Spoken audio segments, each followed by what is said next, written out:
يعني ايه فلاش تابع لهيد او هيد تابع لفلاش؟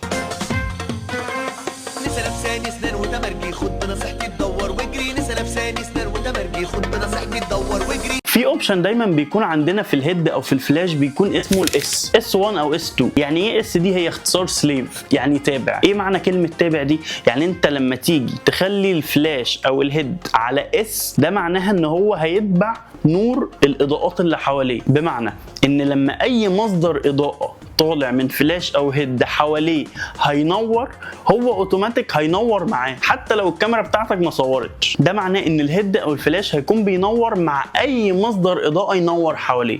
مجرد ما هو يلقط الضوء بتاعه والسنسور يحس ان في لايت حواليه ينور، هو هينور معاه في نفس اللحظه. طيب انت امتى تستفيد منها وامتى ما تعملهاش؟ تستفيد منها لو انت عندك مثلا فلاش وعايز تشغل الهيد بتاعك معاه، او معاك هيد وعايز تشغل عليه الفلاش، لان الفلاشات مش بتلقط مع التريجر اللي من النوع ده غير لو جبت له ريسيفر، والريسيفر ممكن يدخلك في تكلفه ثانيه، فانت ممكن تشغله سليف وتريح دماغك. طب امتى الخاصيه دي تبقى مؤذيه ليك وما تستعملهاش؟ لو انت بتصور في مكان في حواليك ناس بتصور، لو انت في لوكيشن ويدنج وحواليك فوتوغرافرز تانيين معاهم فلاش، لو انت بتصور في مطعم او في مكان وجنبك فوتوغرافرز تانيين بيصوروا، الحاله ديت انت لو عامله على اس 1 او اس 2، مجرد ما زميلك ينور الفلاش بتاعه هتلاقي الفلاش بتاعك نور. ممكن في لحظه تبقى انت بتصور الصوره والصوره ديت حد قبلك يكون نور الفلاش، فيروح هو منور ويقعد فتره الريتشارج بتاعته، فانت لما تيجي تصور تلاقي ان الصوره مظلمه، الفلاش ما ضربش اصلا. فخد بالك امتى تستعمل السليف وامتى ما تستعملهاش.